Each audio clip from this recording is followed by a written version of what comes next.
So good morning, everybody. My name's Cherry Hawke, and I'm your facilitator today for our session on developing units of competency for accredited courses. You should have received some pre-reading materials and a copy of the PowerPoints so that you can actually make notes if you want to. The unit of competency template, which is what we'll be working through this morning, and 2 activity documents. So we go through those activities during the slideshow, and because you'll be listening to this or watching this as a recording, you can stop the slides at that point and have a go at the activity if you want to before it goes on to the next slide, which will be my answers to the activities that are there. So we're going to scrutinise all sections of the unit of competency template and consider some examples for each of these. Now, because it's a webinar, obviously, I'll be providing you with some examples of good practice and then things to avoid. And the things to avoid will be in the activities that we'll actually be looking at.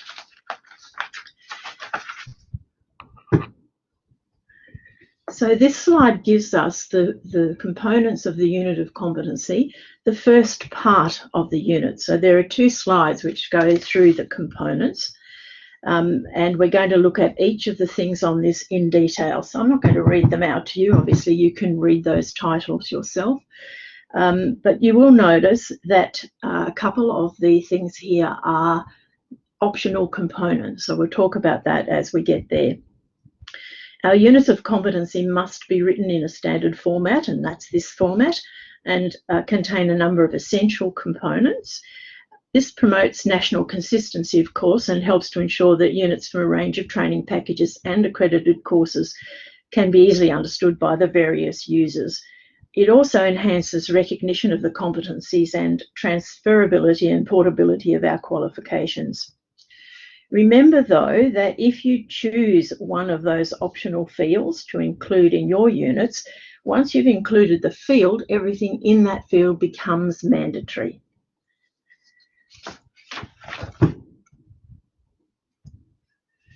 This is the second half of the unit of competency, and in our template, this is all in one document. If you're familiar with the training package units and you go to download a unit, you'll notice it's in 2 parts. It'll have that first part that we've just looked at, and it'll also have this part, which of course are the assessment requirements.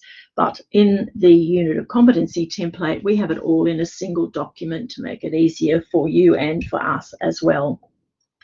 The unit of competency template that we're using is based on a template from the Standards for Training Packages. And if you're an RTO working with training package units, you'll recognise the streamlined format.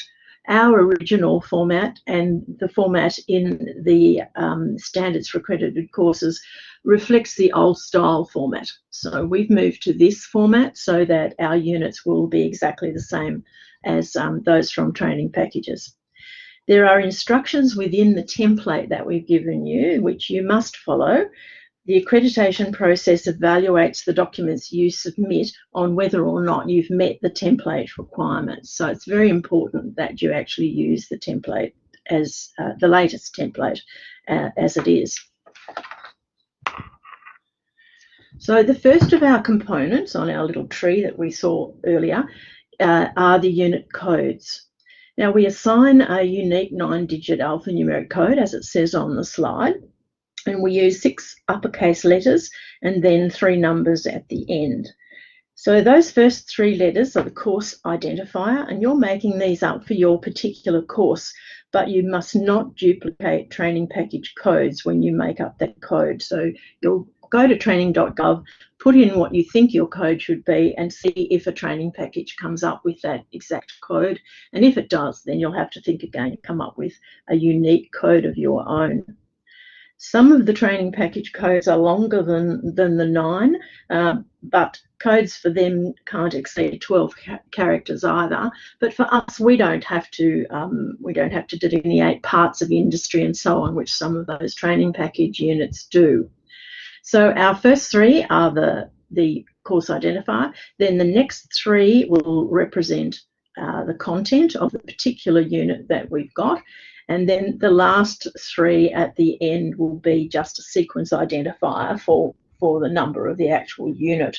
So you don't have any spaces between the characters in your codes.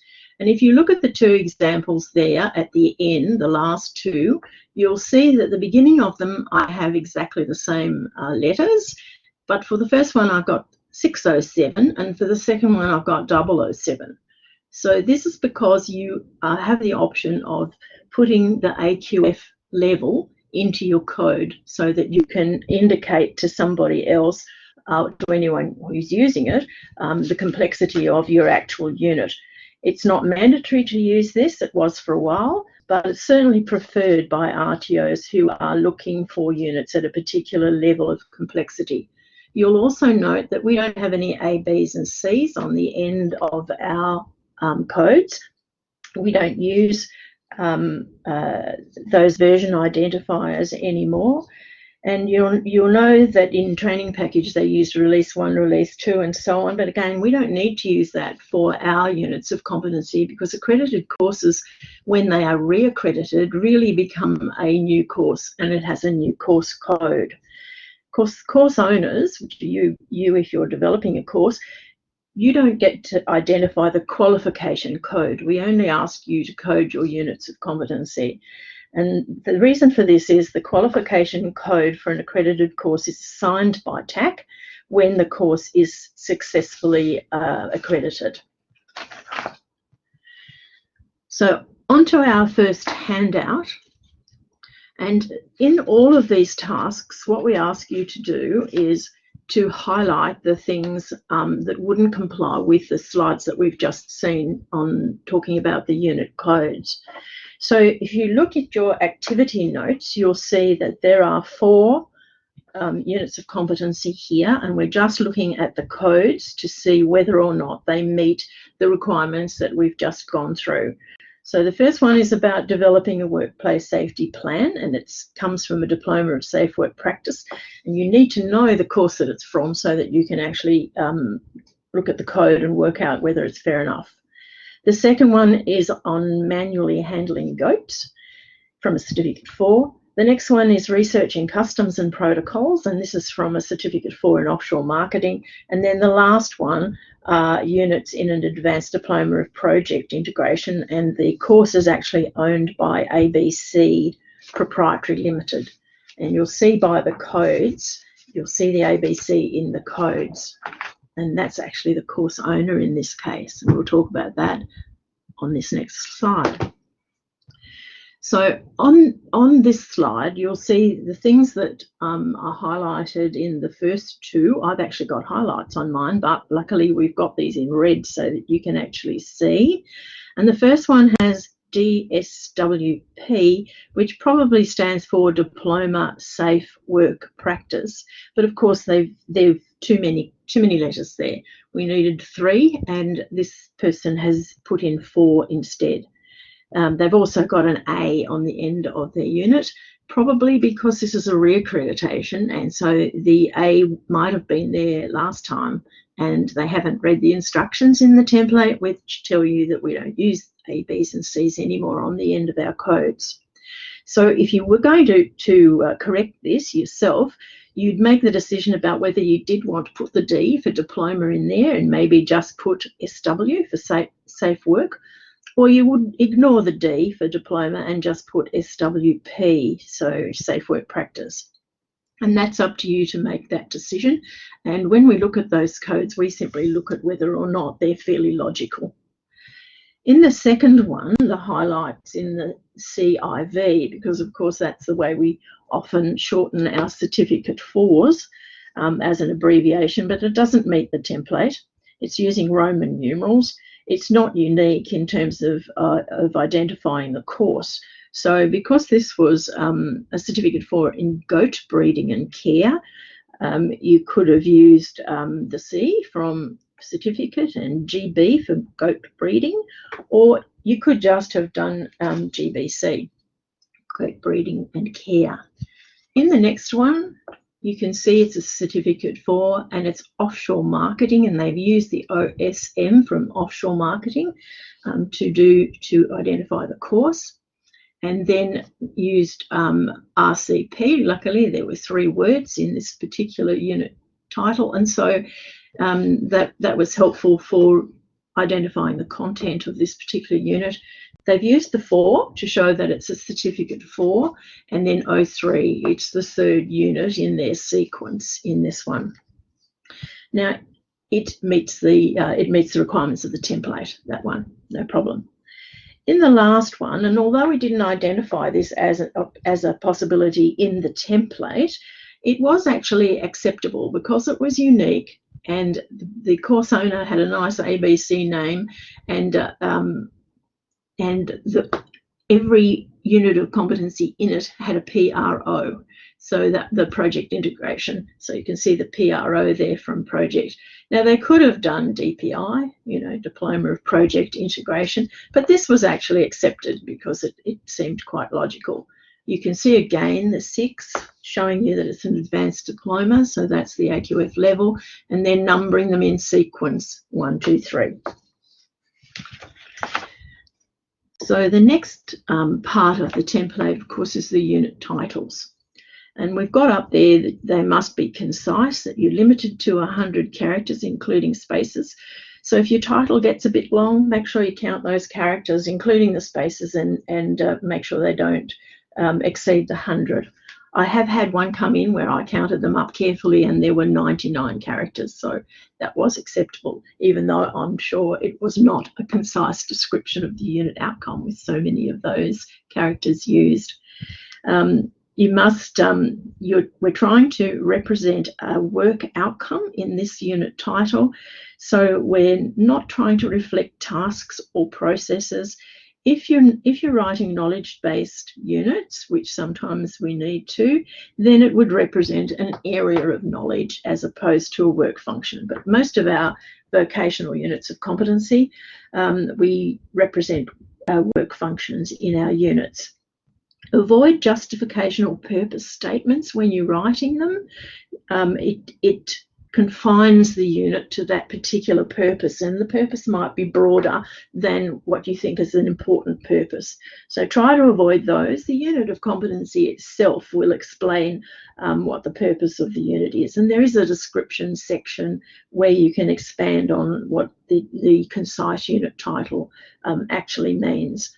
You can see on the screen it tells you it must be in sentence case, and so that means that only the first letter is capitalised and none of the others. And a lot of people download these units from training.gov. They're in title case and they're in sentence case, and they change them to title case by raising some of the letters up to capitals, as you can see where it says not title case, and you can see what's happened.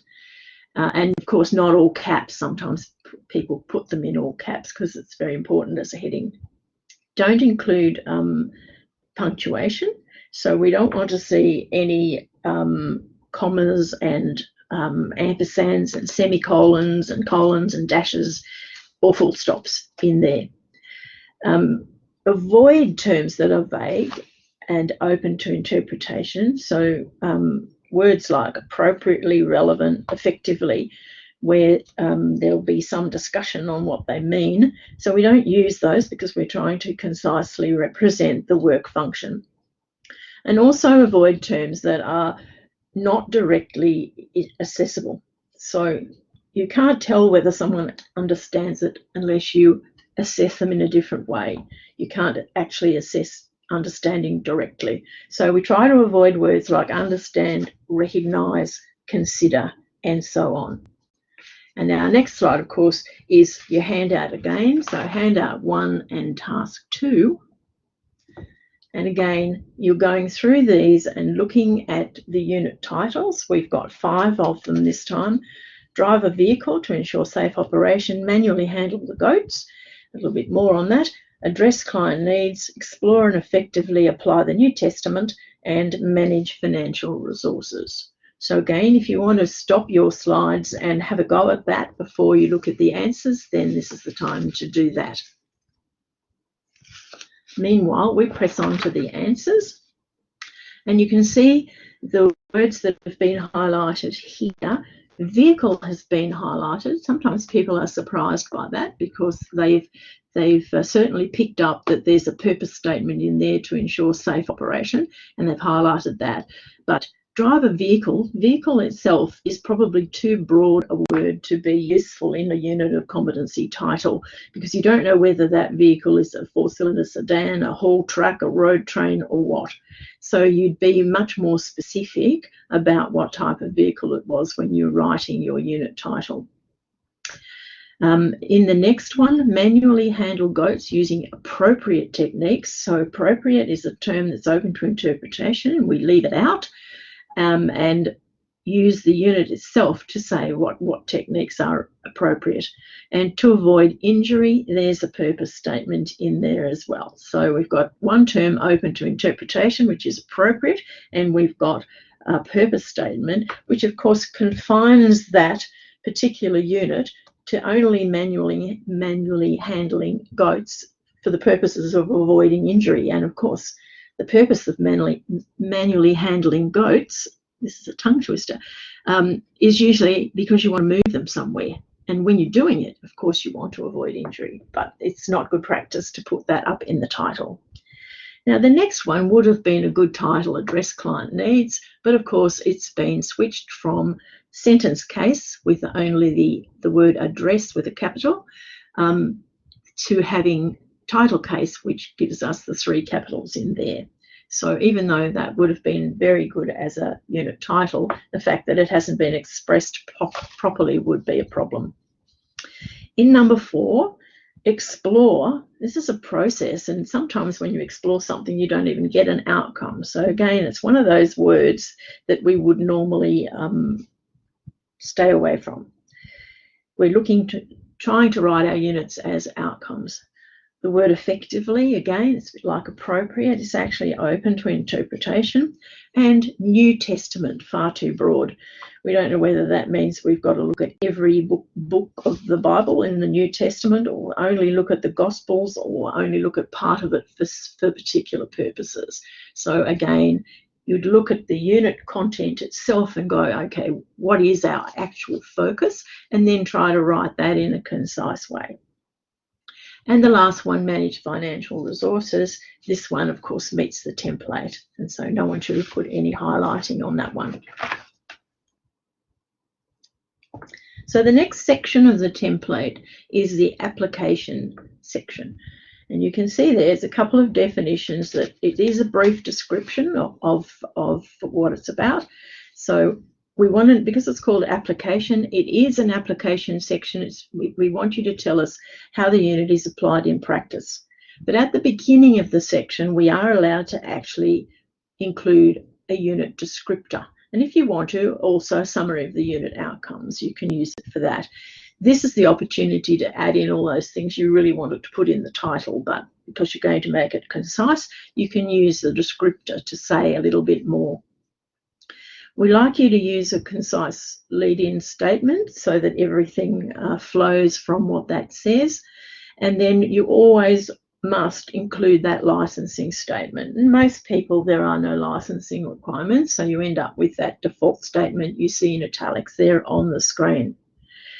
Please don't write this section as if it were curriculum to be taught. We don't want to know what you're going to teach. We want to know what the student is going to achieve once they have graduated from this unit. So the outcome of the actual unit. Even for knowledge-based units, the focus is on the application of the unit by the person who's achieved it, and not on the learning or training that they will undertake. So don't use introductory things like the unit applies to students who need to develop particular skills in something or other. For our goat handling unit, it might say something like, this unit describes the performance outcomes, skills and knowledge, because that's our lead-in statement, to handle goats in an urban environment using animal-specific manual handling techniques. So there's the manual handling techniques that they wanted to actually put up in the title. Well, they did. I don't think it is in my example, actually. Then there's a summary of the elements, and then the unit is applied by goat handlers when transporting goats for breeding or veterinary services in urban areas. So it wasn't just about handling them safely. The purpose of them actually was to transport the goats for breeding or to see the vet. This leads on to our next activity, and in this activity we are looking at the application section, and we've got 4 examples, and of course none of these relate to each other. These are 4 separate samples. So the first one is about the unit introducing the concept of green economics. The second one is the unit is applied by licensed electricians, and a few more words there. The third one, the unit applies to persons who've been trained in the art of self-diagnosis. And number 4, the unit is applied by designers and engineers, and it goes on a little bit further.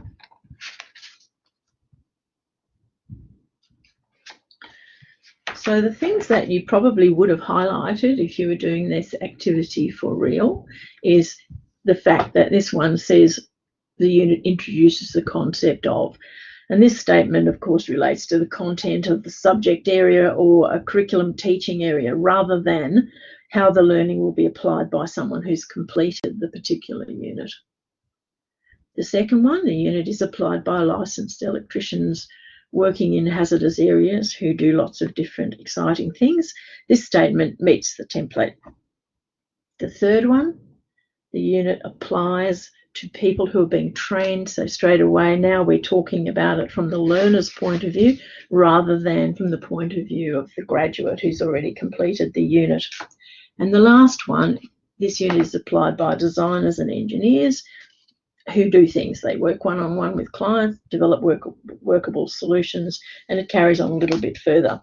And again, this statement meets the template. It's talking about how the unit will be applied by those particular people in the workplace once they've achieved the unit. Now we're up to the first optional field. So prerequisites are optional. You certainly don't have to have prerequisites in your unit. And we've said here you can delete this row if there are no prerequisites. And remember that the definition of a prerequisite is a unit that must be assessed prior to the assessment of the particular unit we're talking about. So it's a unit that must be done first, well, must be assessed first. You also have to make sure there's definitely a clear link between the units that you've got so that you can justify having a prerequisite in the first place. Some developers prefer to keep the prerequisite row in our template and indicate that the unit has no prerequisites. This is quite common if some of the units have prerequisites and some don't. They don't want people reading them to think they've just forgotten to put them in to some units. So if they have some that already have prerequisites, they may leave the field in and just say this unit has no prerequisites, or they might just put not applicable in it, and that's perfectly acceptable. Remember though that if you put prerequisites into your unit, that prerequisite has to be in the course structure. It's got to be able to be completed as part of the course. So we don't write accredited courses where someone has to rush off and get that unit somewhere else before they can even come and do your course. The prerequisite must be listed in the actual course structure. We're not talking about the course structure here today. We're only talking about the units, but it's just good to keep that in mind. If one aspect of a previous unit is essential that they've learnt first, it may be better to include that aspect in the next unit rather than making it a prerequisite. They do create a barrier to entry, so this is the reason we try to minimise prerequisites. They also affect the flexibility of your delivery, so it forces you to deliver in a particular order. So we do try to avoid prerequisites if possible, minimise them if you can't. Just a note, don't include co-requisites here. Some people have altered the template and said prerequisites and co-requisites and written some co-requisites here. If you think there are units that must be assessed together, then they actually go in the assessment requirements section of the template under conditions of assessment. That's where they belong. You don't go altering our template to change it to include something else that you think should be there. Also, you can't specify an entire qualification as a prerequisite. We've had that happen a couple of times. A prerequisite by definition is a unit of competency, and so if you want the qualification to be done first before someone does this unit, then you can make it an entry requirement for your entire course. So you would specify it in the course document as an entry requirement rather than trying to write it as a prerequisite for one unit of competency. We haven't got an activity on the prerequisites, clearly. So we move on to the next part of our template, which are the elements. And you can see the definitions there, and some of those definitions do actually appear in the template. But just a reminder of what they are, you can see them there. We're focusing on work outcomes, not learning outcomes. That's important. The fact that they are expressed in active voice is important, so they must start with a verb, and again, they're in sentence case. They're part of the unit, and so they follow the rules really for writing the unit title. Those rules also apply to writing the elements. So starting with a verb and then expressed in active voice. We'd like to see a coherent logical structure in your unit. So we don't usually like to see element 1 is to clean up after you've done the work and then start with element 2, which is actually doing the work. Things to avoid: optional or alternative requirements. Sometimes in a workplace you do something or you do something else, and that's fine in terms of reflecting the work.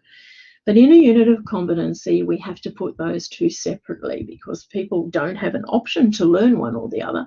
They have to learn both of them so that they have the option to do one or the other in the workplace, if that makes sense. So if you put or, they can do this or that, or do this if required, then I normally would say to you, look, take out the if required. It might be if required in a workplace, but in the unit of competency, we want someone to be able to do that so that when it's required in the workplace, they will be able to do it. We try to avoid very specific requirements. So we wouldn't put in particular brands of equipment or commercial software, for example. Again, we avoid purpose or context requirements because we put those into the performance criteria. We don't write them in the actual element. Avoid personal pronouns. So we don't want to write have you or your, you should do this, or develop your business plan, for example, is a good example. And also imprecise requirements. Apply knowledge of, which could mean anything. So we want to know that when you apply the knowledge of it, what do we see you doing? And then you would reflect that as your particular element. We have an activity for this one. So of course our next slide gives you the lead into the elements, and you're going to go through these and make sure that, see if you can pick up the things that would need improvement. We have 6 of these this time. We've got understand basic geometry, archiving and deleting documents, build your business, outline the steps required to lead a group discussion with an appropriate level of skill, demonstrate awareness of the principles of aeronautics, and undertake a SWOT analysis. So let's look at the areas that were highlighted. You can see straight away, understand, not directly accessible. So if you're writing, this is what the outcome you want them to be able to understand something, ask yourself, how will I assess this to see if they do understand? And then that's the way you write it. This particular element has been written in title case again, with every word capitalized, and it's supposed to be in sentence case, so only the first word should be capitalized. In number 2, archiving and deleting documents, it's an outcome, but those are not verbs. So they've used participles instead, a bit like writing a job description. So it should just say archive and delete documents. in number 3, build your business. You can see the personal pronoun in there. And so build the business or build our business, depending on the context of the unit, you would make that decision. The next one's not an outcome. This, in fact, could be a performance criterion with a bit of help. So outline the steps required. I've highlighted that. To lead a group discussion, and then with an appropriate level of skill. So again, that's open to interpretation, and so that's not actually a good standard of performance there. So the way you would write it probably is just simply to say lead a group discussion, and then all the other things you would look at whether or not you could put those in as performance in the performance criteria section instead. In number 5, demonstrate awareness of is not directly accessible. So again, you'd have to think about how to write that so it was, and you could do something like apply the principles of aeronautics, and that at least then would give you an outcome. And number 6, undertake a SWOT analysis. And you notice there's an acronym in here, but a bit like work health and safety, we accept those types of acronyms. You rarely see this written in full until it's used, and then you'll see a little grid with strengths, weaknesses, opportunities, threats, but everyone calls it a SWOT analysis. Nobody uses the full title, and so that's acceptable here. It starts with a verb, it's concise, and it's an outcome, so it actually meets the template. So our next component in the unit of competency, the performance criteria. And sometimes I'll say criterion, and I clearly say it so often that now people think it's the correct way. But of course, when I'm talking about one, it's a criterion, and when we're talking about all of them, the plural is criteria. So don't go around changing all your references to performance criteria to criterion. Okay, so we've got a few definitions at the top. We're looking for the performance required to demonstrate the element, and they must have a direct relationship. Out of all the things that are written there, they must have a direct relationship with their element. They can't just be some lateral thought that you've decided might be good to put in there. And sometimes we see things in one element that should actually be in a later element. So the person writing it knew that it had to be included somewhere, and put it in whenever it came to mind rather than thinking about the element that they were writing in the first place. Expressed as a standard is an interesting one, because we do have to have a standard of performance in our criteria. So we're trying to write evaluative statements that specify the performance to be assessed and the required level of performance for the element to which they relate. We're looking for performance, which might be in tasks or roles or just skills, and we try to reflect applied knowledge if this is absolutely required, but we don't say apply knowledge of course. We want you to try and be concise in expression and try to reflect the level of complexity of your course. So you're writing a knowledge-based unit and you ask someone in the criteria to list the principles of something. Sorry, it's a Certificate 4. We don't ask Certificate 4 level people to list things. We want them to identify the key requirements of something or whatever. But the complexity of what you're writing should reflect the complexity of the course that you're writing for. Don't use terminology that's open to interpretation by different assessors. This is the same rule for our title and our elements. So relevant and appropriate, we avoid those, and also avoid terminology that's not directly accessible. So again, things like recognise and consider we don't use.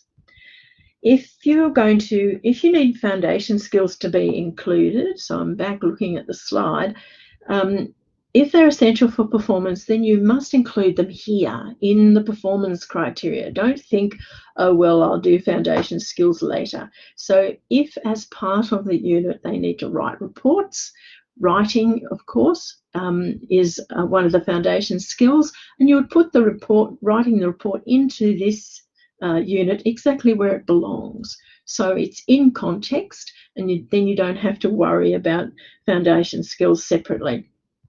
You can write these performance criteria in active voice, do something exactly like the unit, or you can write it in passive voice, something has to be done in a certain way, but not both. Don't switch from one to the other. And we get this quite often where people have putting in for a reaccreditation.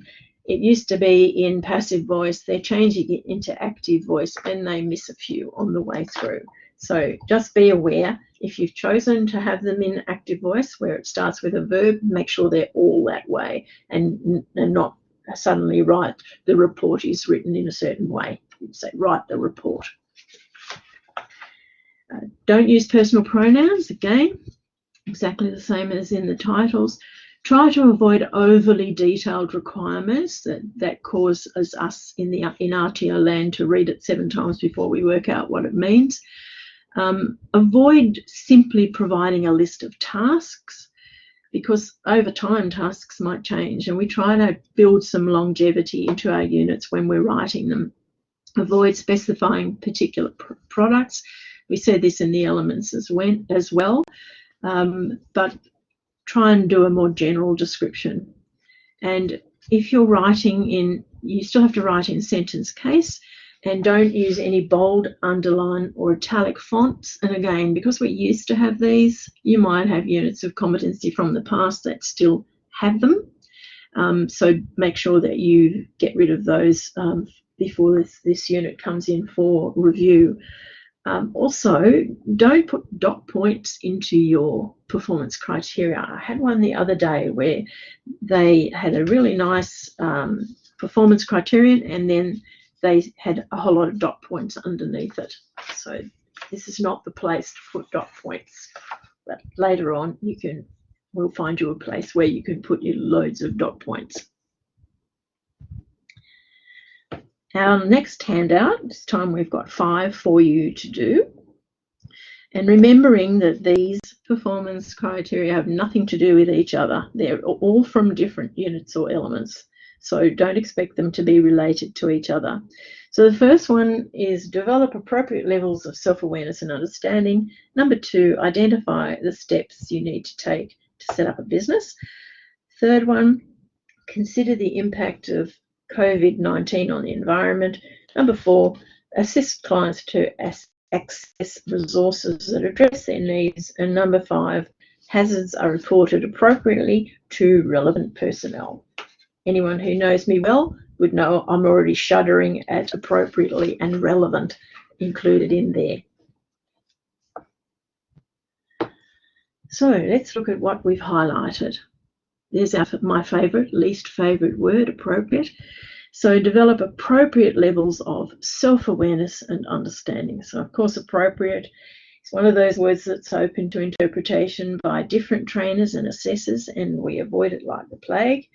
Mind you, I'm sure you'll be able to find plenty of units of competency on training.gov that use these taboo words.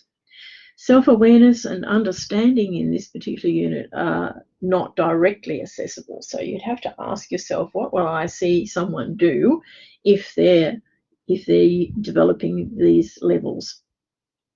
In number 2, identify the steps you need to take. You can see the personal pronoun in there, you, and most of that's not needed anyway. So you could just say identify the steps to set up a business, or if you really wanted the need part in there, identify the steps needed to set up a business. The next one, consider happens inside your head. So again, it's not directly accessible. And COVID-19, although that's topical, it does constrain the performance criterion to one particular virus and one particular period in time, we hope. So something like determine the impact of a human virus pandemic on the environment would probably be safer to do rather than focusing just on COVID-19. Number 4, this meets the template. Assist clients to access resources.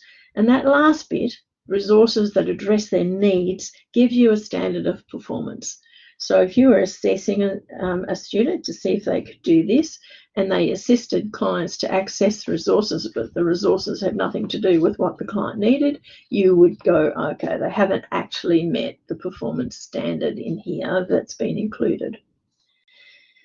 In the last one, hazards are reported appropriately to relevant personnel. Again, appropriate and relevant are open to interpretation. So they don't, even though someone's trying to write a standard performance here about how things should be reported, they don't provide a useful standard of performance, because then we all have to moderate to try and work out what we're all going to accept as how hazards ought to be reported.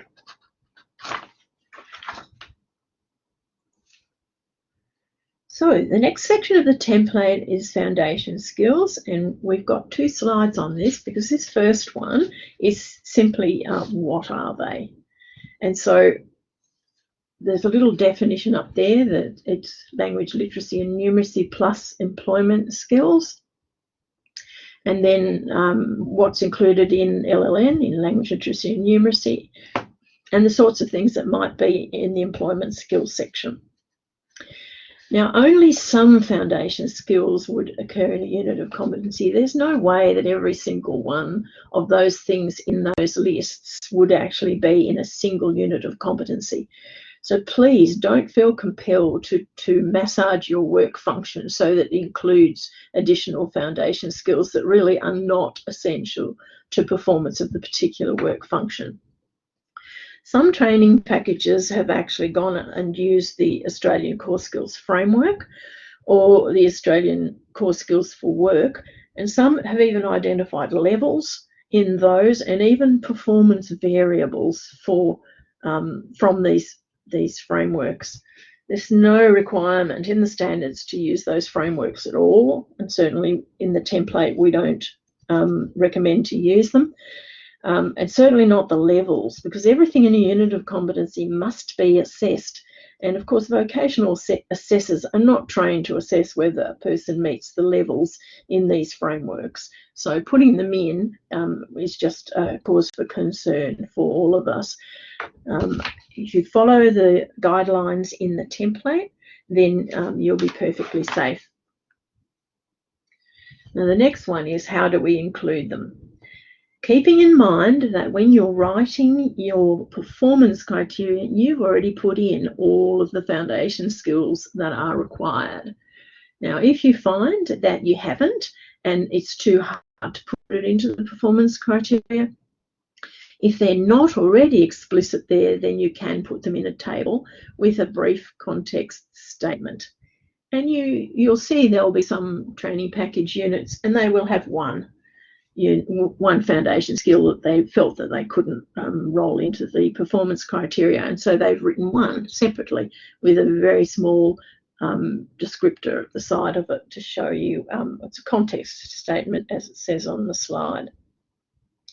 But our preference is that you actually have the default statement saying that you've already put them in the performance criteria, so you get a big tick for that. So definitely do not include foundation skills where there's no link to the performance criteria. We see this quite often. People will put technology in. There's no technology in the unit, in the elements or the performance criteria, but suddenly they go to themselves, oh, technology is important, and that they put it in as a foundation skill, and straight away that'll be non-compliant because it doesn't directly relate to the unit of competency. Don't copy the format from some of the training package units. Some of the tables list foundation skills and link them to the performance criteria that contain those skills, and that does not comply with the national template, and our template is the national template. People who've done that have actually changed the template, and that's something that we certainly don't want you to do. We give you the template in Word, we don't protect everything in it, and we trust you to not change it. When it comes to a reviewer, if you've changed it, it'll come back to you to be arranged correctly in the right way.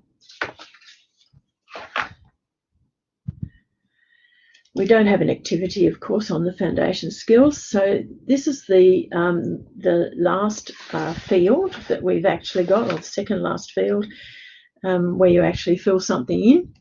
And this is the range of conditions, and this is our second optional field.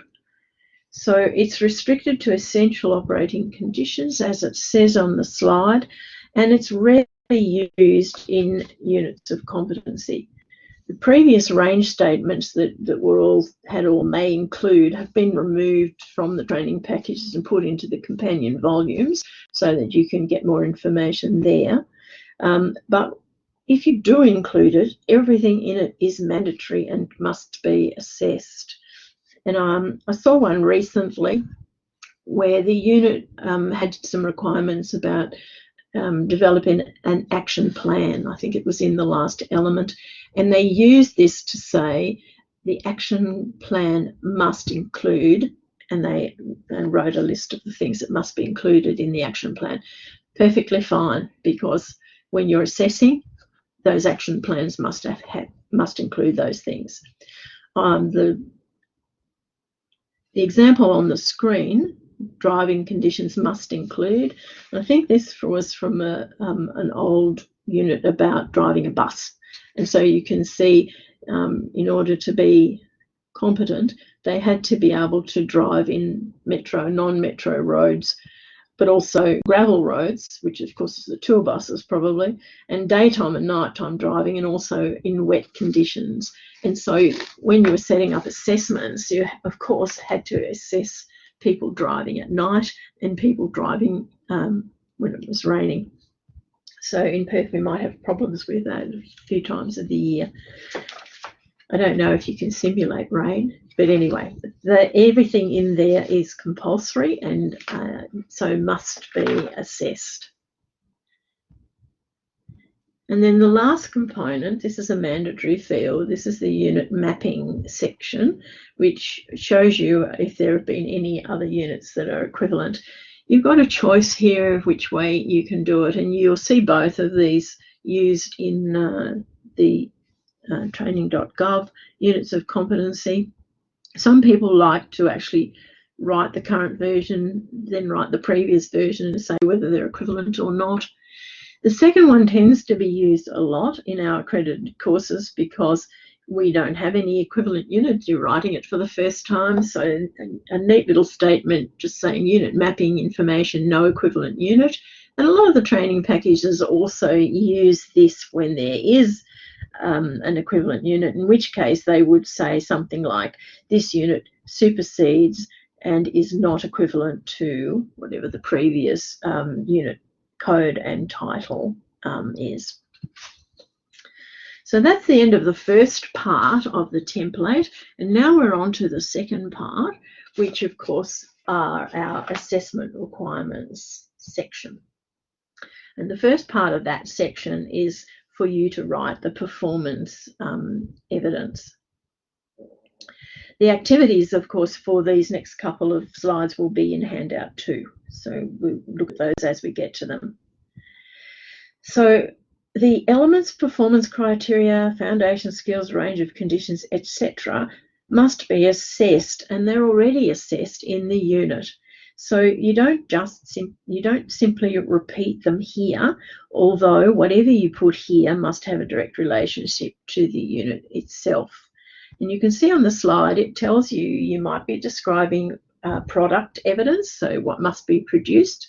So if they have to write a plan or whatever, or it might have process evidence, what must be done. So this is an opportunity, though, to say how much evidence you need or how often something must be done. It must be specific, it can't be vague or general, and it must be directly accessible. And then, of course, the last one's telling you not to repeat the elements and performance criteria just exactly as they are. Unless you're saying that something has to be done 3 times, you can just repeat what it is that has to be done 3 times. Because it must have a direct relationship with the elements and performance criteria, nothing new can be introduced in here. So if there's something that gets introduced, and again, technology is everybody's favourite. Suddenly they say you have to be able to use a computer, and it's nowhere in the unit at all. So it would be knocked out. We would be sending that back to you and saying you've put in things here that don't have a direct relationship with the elements and performance criteria. So either change the elements and performance criteria to include them or get rid of them out of here. This is the opportunity for you to specify how much evidence you require. This helps assessment to be reliable.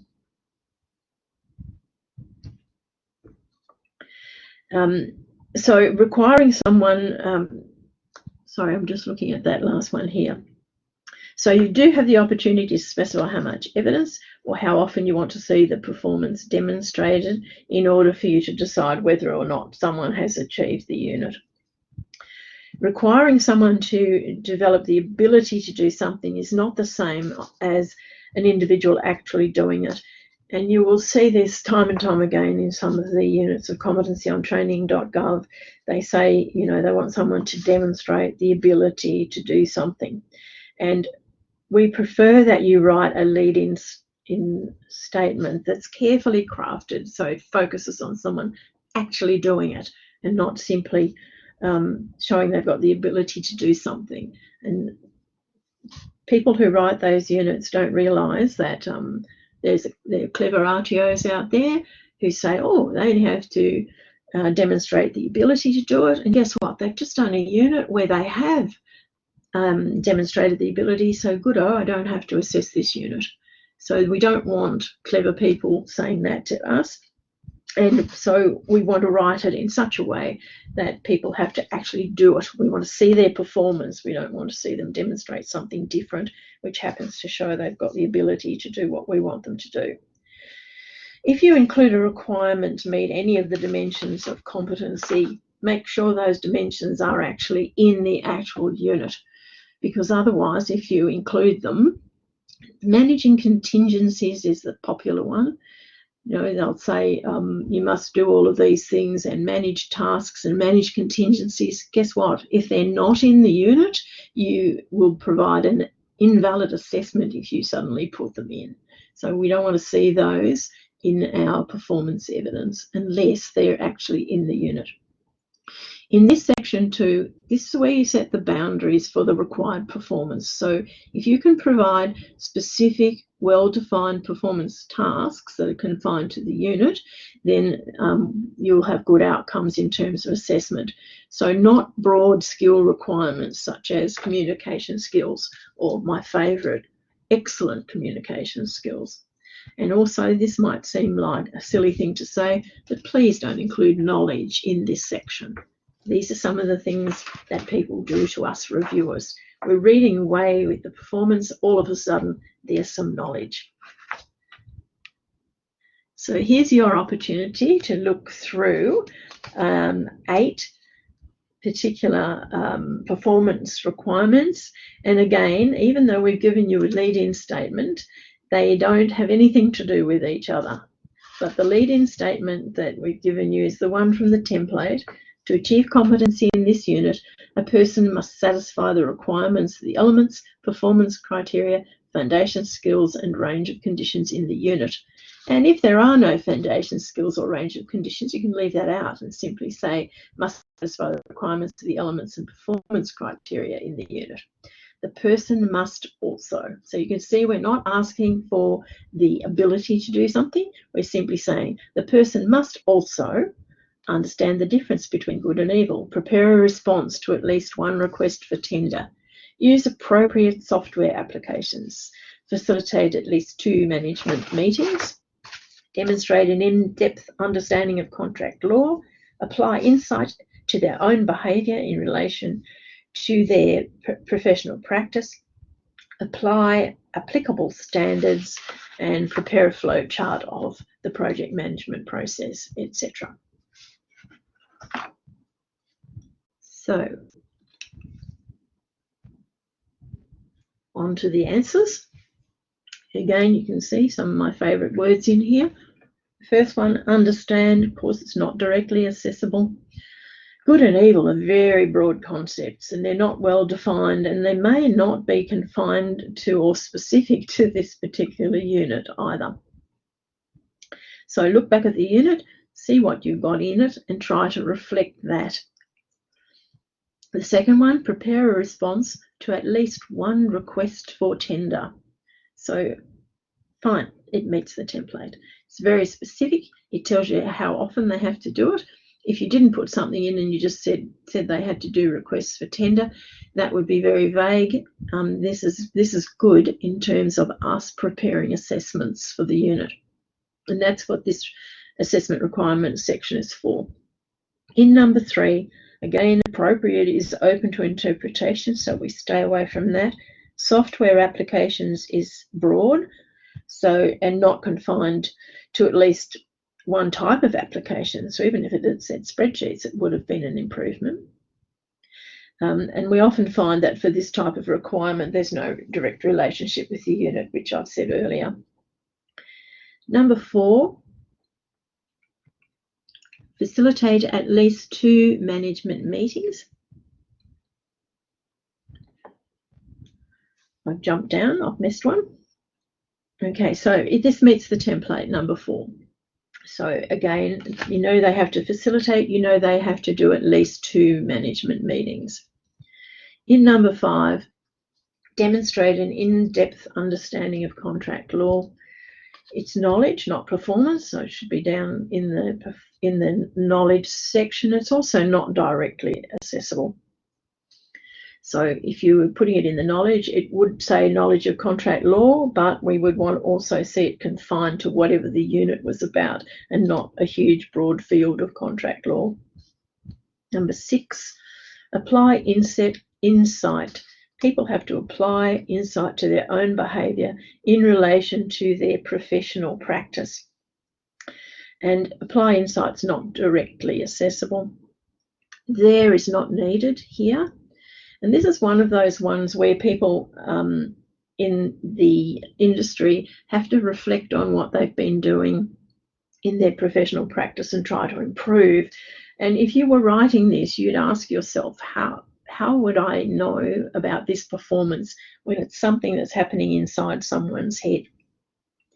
Often what people do then is they say that the performance requirement is that they complete and submit a reflection journal about what they've considered in their professional practice and how it can be improved. Number 7, again, applicable is open to interpretation. And so you'd need to specify much more concisely what standards you're actually talking about there. And the last one, of course, prepare a flowchart of the project management process from initiation to closeout. Nice and concise, tells you exactly what you have to do. You've already taught the process in the unit, assessed it, and here you want to see a flow chart so that you actually are assessing whether they understand what they're doing. And this would only be one of the performance evidence requirements. We'll probably go on to say they had to do a couple of other things as well.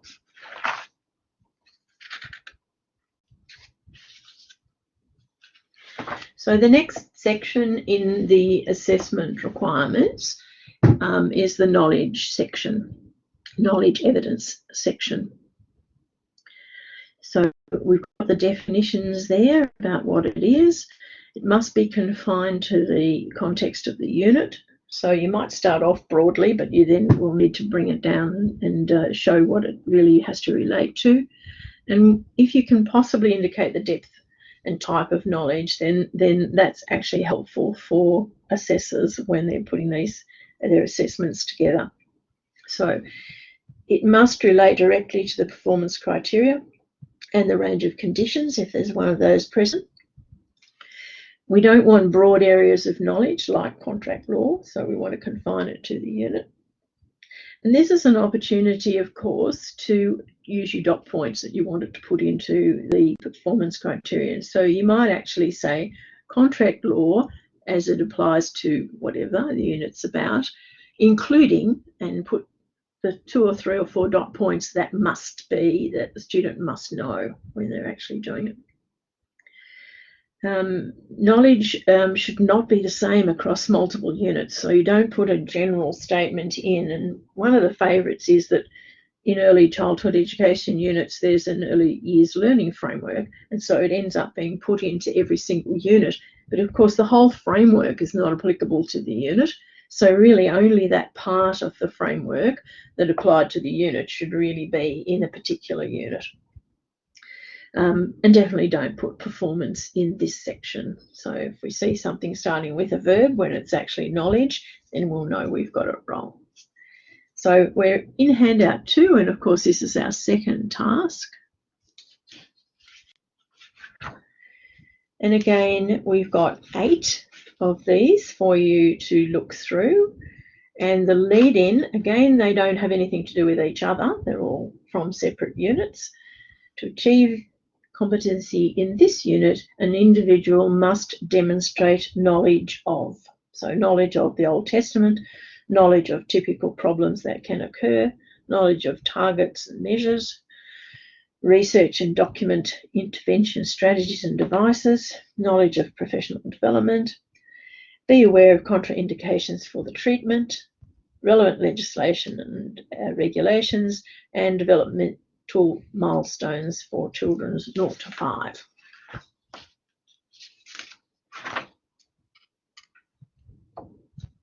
So the things you would have highlighted in going through this: knowledge of the Old Testament. My goodness, okay, what does that mean to us when we're trying to assess this? Are we covering all 39 books in the Old Testament? Are we doing it in depth? Do we just want a general overview?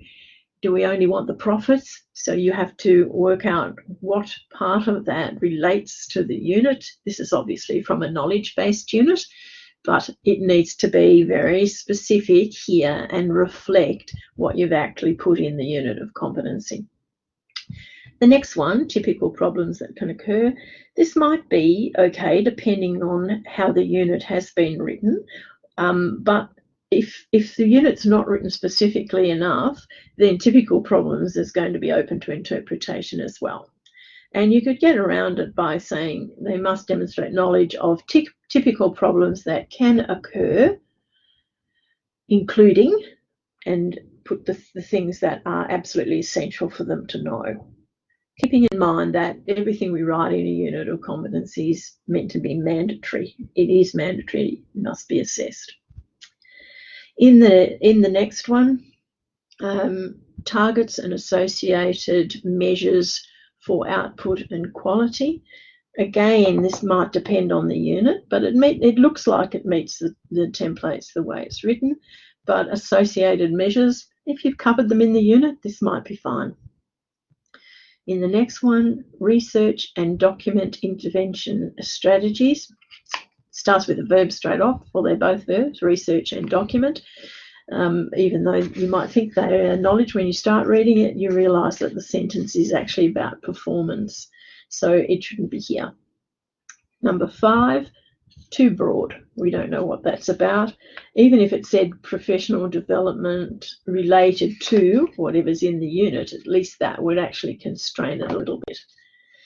Number 6, now this doesn't actually flow from the lead-in statement. So the lead-in statement says to achieve competency, a person must demonstrate knowledge of, awareness of contraindications. So awareness of shouldn't be in there. It's knowledge of contraindications for the treatment of something or other. And if they don't actually have to know it, they only have to be aware of them, then, you know, it depends what the unit is. That just seems very strange to me. Maybe you would write that they had not had to know knowledge of the contraindications, and maybe, again, you would say including, so that you could say what they had to be aware of or what they had to know, rather than writing awareness in the actual knowledge evidence section. Number 7, relevant, again, is open to interpretation. Who decides what's relevant? So the legislation and regulations, of course, would relate to whatever it is in the unit that comes under legislation, and that's what you would write. In number 8, the developmental, so knowledge of developmental milestones for children 0 to 5. That's very clear. That's already covered in the unit, and we want to make sure that people have knowledge of it so they can actually apply those, which is probably what the unit would say. Okay. So in this next section, then we've got the conditions of assessment, or the assessment conditions. It's important, I'm not going to read all of these except perhaps to touch on the co-requisites. You can see there that any mandatory relationships with other units can be included here. And often people do put unacceptable methods of assessment. So, for example, you're not allowed to do your pilot's license in a simulator. You have to actually fly the plane. So they actually would say that. And I think for some of the haul trucks and even a forklift, there's a simulator that RTOs have for practicing forklift. But of course, you're not allowed to do the assessment in that. And because the people who develop the units know that there are simulators, they will sometimes actually say it's not acceptable, you can't do it in a simulator. So the first part of this section is all about the conditions under which assessment must be taken, and then at the end of it you have the opportunity to write about the assessor requirements. So keeping in mind that these are the conditions under which evidence must be collected. So assessment strategies, assessment methods, assessment tools are not included in here unless one or other of them happens to be mandatory. It's a waste of time and effort including redundant information that's already mandated in the standards for RTOs.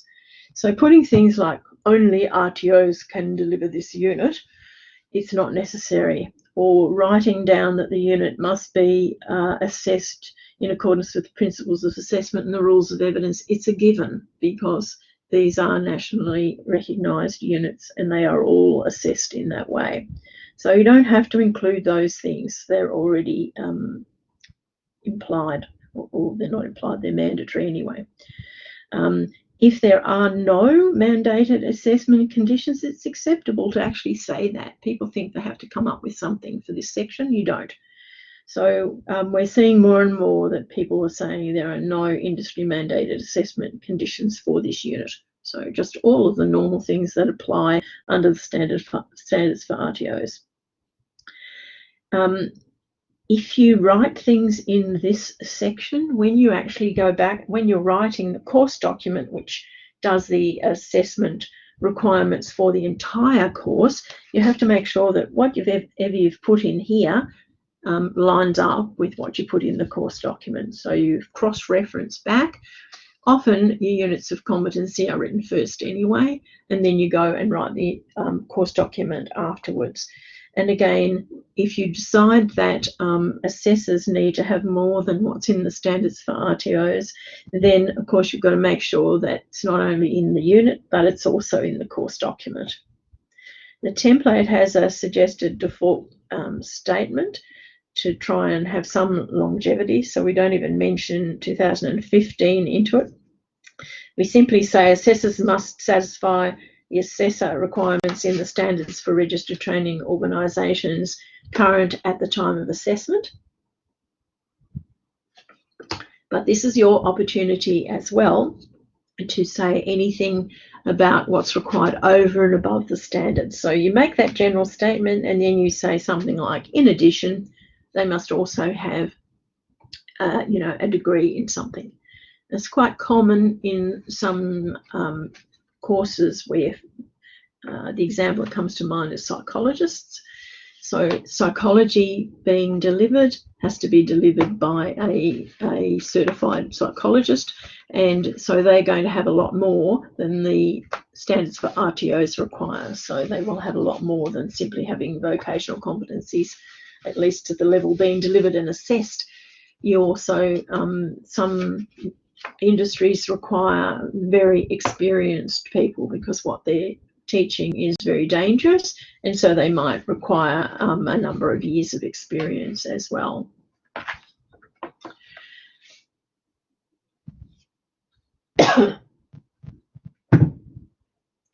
So for this, this one, we've got 6 assessment conditions for you to look at.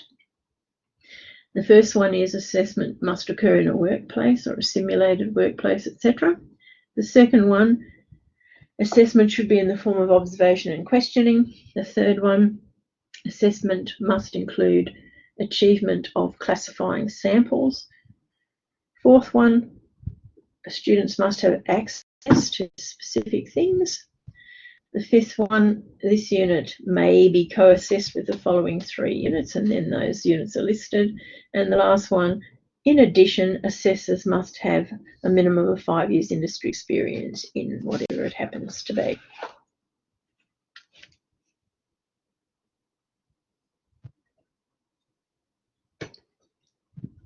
The first one meets the requirements of the template. It's a mandatory condition of assessment. So it's telling you the condition under which the evidence for you to make a decision on whether they've met the unit must be collected. So it must occur in a workplace or a simulated workplace that replicates workplace conditions. And that's a very common requirement in a lot of units that must be assessed in a workplace or a simulated workplace. The second one, assessment should be in the form of, should be doesn't necessarily equal must, and it's people interpret it differently. Some people think, well, you should do it, but you don't have to, and other people think that should means must. So if it's must, you have to write must, don't write should. But in this particular case, observation and questioning are methods of assessment. They're not actually conditions under which assessment must occur. So it would fail on those 2 counts. You can see that's been highlighted as well. In the third one, assessment must include, so that list they've got the must, achievement of classifying samples, and that's actually a performance requirement, not a condition of assessment. So if they have to do that, it should be up in the performance assessment part. The fourth one, the fact that it's a condition of assessment, the students must have access to particular materials, tools, equipment, and PPE because they're doing a tool setting assessment. That meets the template requirements. It's specifying mandatory assessment resources. Number 5, this unit may be co-assessed. No, it's not mandatory. It shouldn't be there. If they are, if units must be assessed together, of course they are co-requisites, and you can put those here. So this unit must be assessed with the following 3 units. So if you've got 4 units that must all be assessed together, which is highly unlikely, but often we have 2 that must be assessed together, then they would actually be listed here, but it's a must again. And then the last one, this is in addition to meeting the standards for RTOs, assessors must have a minimum of 5 years industry experience in the particular work reflected in the unit, and this actually does meet the requirements of the template.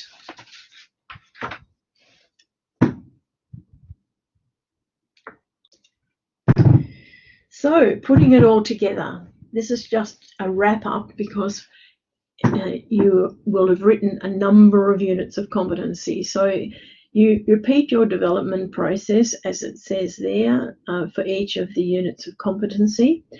And if you're going to, and you have to determine the AQF of your course, and of course the complexity of the course does come from the particular units of competency. So you do need to check the complexity of each of your units against the AQF descriptors. If you've decided to include a notional AQF level in the unit code, that makes it easier for you. But remember that just because you're writing the units in a Certificate 4 doesn't mean every unit has to be at Certificate 4 level. You could have some lower level units because they actually feed into a more complex unit. And so you might actually say, oh, well, you know, that's actually certificate 3, I'll give that a 3 code. All the rest of them are at 4, but this one's a little bit more complex. That's probably a diploma level unit, but overall it will meet the AQF at certificate 4 level, and so that's actually fine to do it that way. And whether or not you include that AQF level in the code is up to you. You can do that if you wish. And I know that in a lot of accredited courses, people do use it because in an actual training package qualification, you can import accredited units as well, but the training package rules will say they are supposed to be at level, and it's very hard to prove what your level is if you don't have it in the code. So we do see it very often in our accredited courses, as opposed to the training packages. So the next one is assign the nominal hours to the units. So it's not actually, it's course hours eventually, but the way to do it is actually to do your nominal hours for each unit. And we're trying to work out the time it would take to train someone with no prior knowledge. And that's what these nominal hours represent. They represent the structured training that you would have to actually provide a person with no knowledge, no prior knowledge. Also, you need to consider the period over which the course is going to be provided, whether it's a year or 18 months or 6 weeks or whatever. And as well, you need to actually to work out what time commitment you would expect students to make in their own time, because this will actually help you to do a later one of these requirements. So once you've done all the hours for the individual units, if you've got units that are not going to be compulsory for every single person to do, and usually you'll find that out by consulting with your industry, and you'll find that in some workplaces people don't do one of the things, even though you think it's really important. And most people think it's important. Someone says, oh, well, we don't even do that here. So if you make it a core unit, our people won't do the course because they won't be able to achieve that unit. They don't actually do that in our workplace. So you'll discuss this and you'll decide whether or not you're going to have particular units as core units and whether or not some of the others will be electives. And it's very common in accredited courses to have a course that's made up of 100% core units. And I think that's because these courses are written for a specific purpose, to meet a gap that in the training package where it's not covered. And so all we do is we focus on that particular gap. And so more and more we're seeing courses come through with 8 units, all compulsory, all core units. And that's perfectly okay. So it's up to you. You're meeting a specific industry need. You have to consult on it. If the consultation comes out that all the units are required, then that's what you do. So then if you've only got some as core units, of course, then all the rest of them become electives and you have to write your packaging rules. And at this point in time, of course, you can decide whether or not people can import units from other training packages rather than use units in your elective list. That's part of you writing those packaging rules. Then the next thing on there, of course, is the volume of learning. If you've added up the total nominal hours for your core and worked out how many hours people would do in the electives, this will give you the structured part of the course and it will give you the course duration. This has to match up with section 4.2 in the course document, and quite often we find that they don't add up. So people come up with a number of hours for their course, and then when you actually add up all the units in their nominal hours part, you'll find out it's not the same. And of course, being mathematically inclined, I'm always adding everything up to make sure everything balances up. If you've also, as part of your discussions, worked out how much time commitment students need to make in their own time, then you will add that onto your course duration. in terms of nominal hours, add the nominal hours together with the unstructured hours, and that'll come up with the volume of learning, which you can put in section 4.3 of the course document. Some people just write down that because they know it's going to be done over a period of a year, they put that in. But if you've got a very small number of core hours, like you're putting 400 hours in for an advanced diploma, and the AQF says an advanced diploma is done over a couple of years, and a year is 1,200 hours, which means it'll be from 1,200 to 2,400, then you absolutely have to rationalise and justify why you think an advanced diploma can be 400 hours. Keeping in mind that the hours you assign in the document should be for someone who doesn't do the course. But if you've written the course in such a way and your entry requirements are such that people must be very experienced when they come in, then it's also quite easy for you to justify the number of hours that you've got against what would normally be in a qualification of that complexity. So if you get ballpark figure, you'll be good to go. If not, then you really do have to justify what's going on. And then, of course, you complete the remaining application documents, finish up your course documents, make sure that you've got plenty of information to show that you've consulted with industry, you have support for the course, gather all that together, and then you'll be able to submit your documents. And we go on to, if you do have questions, of course, you can actually email them through. They're very important, and we'll make sure that we cover them in our next presentation. And if it's something really important that you need to know, of course, you contact TAC, because if you need advice while you're writing your course, then you can contact TAC through that course accreditation email and ask your questions. So it just lets me come to the point where I say thank you so much for participating in our webinar today, and we'll see you at our next one.